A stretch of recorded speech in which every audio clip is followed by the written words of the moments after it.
it in the jar and get a big scoop of it and then to eat it. I had come in late. It was a saving grace. Nothing happened. No one died. So I'm going to suspend that mystery right there. But I want you to understand what was happening is that he was normalizing behavior. And the more that I researched this, the more chilling it got. He was normalizing behavior like Jim Jones, normalized behavior. And because I was familiar with Jim Jones and I remember being a kid and hearing my mom talk about that whole thing that happened, I realized that first it was peanut butter and nothing happens to you. And then it's Kool-Aid and you're not here anymore. So I took the scoop because I didn't want to draw attention to myself and I wiped it under my seat and then I figured out my escape plan. So it has been said that absolute power corrupts absolutely. I really like this quote from George Lucas. He says, "The story being told in Star Wars is a classic one. Every few hundred years, the story is retold because we have a tendency to do the same things over and over again. Power corrupts when you're in charge. You start doing things that you think are right, but they are actually not." And so it got me to thinking about another cult leader and the similarities he had to Warren. I talked about Jim Jones, and so I did a little research. And I want to share, I knew the basic story, like most of us know, about the Kool-Aid and the mass suicide and the shooting of the congressman that was sent there to intervene and all of that. But what I didn't know was this, that Jones had a childhood friend, and his childhood friend both claimed that his father, Jim Jones's father, was an alcoholic and was associated with the Ku Klux Klan, very much like Warren's father. Jones, however, found himself to sympathize with the country's African-American repressed community due to his own experiences as a social outcast. He later recounted how he and his father had clashed because of an issue of race because he had a black friend in the house and he refused to speak to his father for many, many years, very much like Warren, because of his love of all people in the community. When I was reading this, I began to think, my God, this is so much like Warren. I don't know if he didn't read this and then say like hashtag cult leader goals. I started to get into this like topsy-turvy place where I thought, is he fashioning his life after this person or was this really his life? I only know what he told me. So that's one thing. And then another thing that happens is social and political clout in the community. And what happened with Jim Jones is that he began to really speak up for the NAACP and the Urban League. And he yelled for his audience to be more militant. And he was very upset about how everything was going with the world. And he was speaking out against it. And he said, "Let my people go." And everybody cheered. He was already kind of building himself and ascending. And during this time, he helped to integrate churches and restaurants and the telephone company and the police department and the theater and an amusement park and a Methodist hospital. And after swastikas were painting on the homes of 2 African-American families, Jones personally walked the neighborhood, comforting local blacks and counseling white families not to move in order to prevent white flight. He also set up stings to catch restaurants refusing to serve black customers. And he wrote to American Nazi leaders and asked for their responses to the media. He refused to be moved. He was accidentally once placed into a black hospital and he refused to be moved out of that hospital and instead began to make the beds and empty the bedpans of the black patients. And so he gained acclaim. The political pressures resulting from Jones' actions caused the hospital officials to desegregate the wards. This guy who we know, and I'm not trying to paint him in a new light. I want you to understand how power corrupts. He started out with good intentions. He started out wanting to help people. And I'm not just saying it because it was quote unquote my people. He just started out wanting to help. He adopted people, various children from all nationalities. And that's how he began his rainbow culture and rainbow tribe, as he called his group that followed him. But when given absolute power, he turned into the worst of himself. And it reminds me of Lord of the Rings with Gollum and everybody that gets their hands on the ring and how they turn into the worst of themselves. And that's what power does. And that's what happens when there are no checks and balances in a group or church like that, in life, really. But in a group or church especially, that's what can happen. So there's Jim Jones doing all this kind of humanitarian work and building himself up. And at some point in the 70s, some governor, I believe it was Jerry Brown, he spoke at a dinner and he says, quote, "What you see every day when you look at the Jim Jones should be in the mirror. In these early morning hours, you should see a combination of Martin Luther King Jr., Angela Davis, Albert Einstein, and Chairman Mao." So there are these great leaders giving him accolades and telling him how wonderful he is and how he's the embodiment of some of the greatest leaders of our time. Harvey Milk, who was the first out gay activist and also politician, spoke at a political address in several rallies that he had.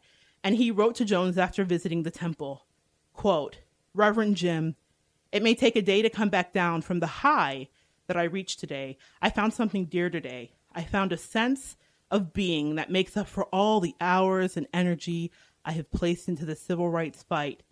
I found what you wanted me to find. I shall be back, for I can never leave." That last line haunted me. I found what you wanted me to find. That is the danger of a charismatic cult leader. You can find anything in him. And Jim Jones often recommended that people refer to him as God. He said, if you want God, I'm your God. If you want a dad, I'm your dad. If you want love, I'm your love. If you want a lover, I'm your lover. And that is how he appealed to everything. And so it kind of terrified me to read those words from Harvey Milk. I thought, I found what you wanted me to find? That's insane. I know now that that's insane. The common theme with the inductees of my cult, though, is that everyone was broken. Everyone was vulnerable. Everyone was coming off of broken relationships or parents that had thrown them out or divorces that were impending. What I learned about myself at that time is that I am strong. Upon talking to Cynthia 15 years later, she said, "You were always the strong one. You really started an exodus," she said. It's odd to me in moments of trial that you can view yourself in that way. I never felt that way, guys. So I wasn't like this brave person. I just was me, precocious Monette, who is a monkey in the Chinese zodiac, and that means I'm naturally inquisitive, and who is a thinker in life, and that means I want to know. I want to get to the bottom of things, and who is an intuitive and an empath. So I was feeling this soup of energy, and this is not right. But here I was trying to prove to who? I don't know who, that I should be there. And my mother actually had to come up, and I didn't want to leave. I had moved out from the discipleship incubator, and I had bought my first house. And I was still working at this place, but saying I'm not part of this situation, and I was still brainwashed. And she kind of came in a way that only mothers can. It snapped me out of it. And I didn't leave right immediately, but I did leave. And I did end up back here.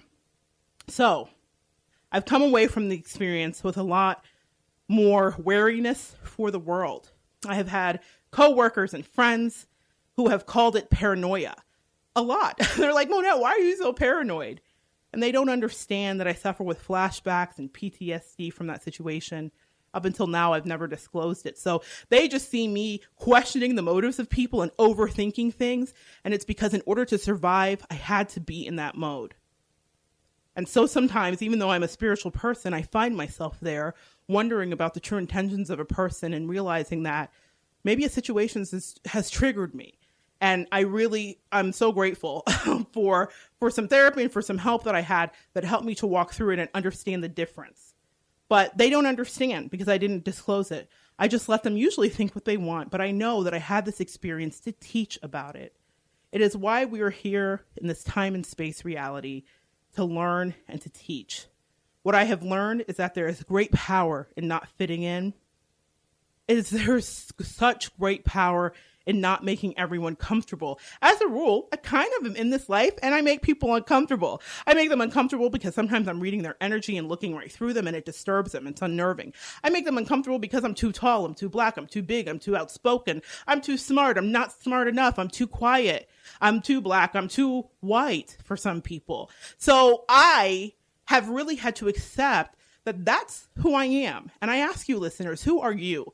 in your life? What thing have you been told maybe that you should tone down, that you shouldn't be, that you should go along, you shouldn't kick against the pricks, that you know that God created you here for this moment to help somebody else grow, to help somebody else evolve? That's my purpose. I make people uncomfortable. And I now don't go out with that intention, but I understand that if it's happening, I don't take it personally anymore, because it means that in some ways I'm doing my job, because I'm asking a question. I'm pushing against a tradition, and I'm saying, what's really going on here? And I've learned that that's okay. There is a great power in asking questions, listeners, and not blindly going along with the program. I am no longer ashamed of my experience in the cult because I made it out alive. For anyone listening, I want you to know that if you're in a situation that feels like that, even if it's just an abusive relationship, and on my heart, I want you to know that there is a brunette woman that's listening and you have 3 kids. I don't know this person, listeners. I've never talked to this person. This is just coming into me spiritually. There's a brunette woman with 3 kids, and this isn't a cult situation that you're in, but it is an abusive situation. And I want you to start to formulate your escape. I don't know who you are. I don't know if we'll ever cross paths, but I feel it so strongly in my spirit to tell you it's okay. You're fine, and you're going to make it. My book, Little Seed, A Sprouting Story, really was born of the experiences that I had at this cult. I will say this. The cult leader's wife was very talented with children. We all have our talents, no matter what positions we are in our life. I learned a great deal from her that I carried on and earned me many certificates and accolades and other teaching positions in different places. So nothing is wasted. But what I came away with was an understanding of children, but I also came away with an understanding of how to stand in your truth, even when you're different. And in Little Seed, it talks about being different. And I remember sitting at my desk in corporate America a few years ago, looking at a grapefruit that had been sitting on my desk too long, started to sprout inside, and there was this little seed that was a little sprout. And if I can find the picture, I'll post it on Facebook today so you can understand. And it was growing in spite of its situation, and it was developing into this little thing that could be rooted into a grapefruit tree inside of an enclosed grapefruit. And I sat there, and Little Seed flowed through me, meaning I wrote that book within a few minutes sitting at my desk because it reminded me of the story of my life in the cult. I was different. I was told that I would never accomplish some of the things that I have. I was told that I would never leave and that I would never amount to anything. And in spite of it all, I've started to grow into a tree. There's a little seed in all of us. Never let anybody stomp that out. Never let anybody tell you you can't think for yourself. We are thinking people. We are here to ask questions. If you know anybody that's in this situation, I would recommend that, like cancer, early detection is the best prevention. Once you get too far in, sometimes things can be difficult. Though people do leave. We're watching it now. On that series I started talking about at the beginning of the show with Leah Remini. People that were in for 30 years leave. There's always hope. As long as there is life, there is hope. So today, I want to leave on a lighter note. I want you to know that you are loved, you are heard, no matter your situation. I pulled a few cards, and I just want to give a quick reading. It's a numerology reading this week. And the first card that I pulled was self-love. I think we kind of know what that means. Fallujah. I'm not just telling you. I didn't pull them to correspond with my reading. I pulled them as soon as I got into the studio. Self-love. Take care of yourself, dear ones. Love yourself. Be kind to yourself. Listen and honor yourself this week and in the weeks to come. The next one was leadership. Like my friend Cynthia said to me, you were the first to leave. And man, I'll tell you, I struggled, guys. I didn't know if I was doing the right thing. I was brainwashed. I was programmed. I was concerned that I was making the wrong move. I didn't think my life would amount to anything. I didn't think I would make it without them because that's what I was taught. So take some leadership. Step out on a limb. Trust yourself. You never know what you can accomplish. And the last one is teaching and learning. I promise you, I did not pick these to line up with my message. That's when I know I'm in synchronicity.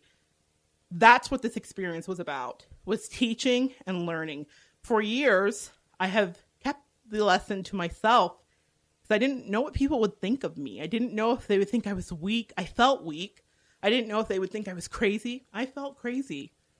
But I know now that whatever we go through, we have a responsibility to teach about it. Maya Angelou said, when you learn, teach, and when you teach,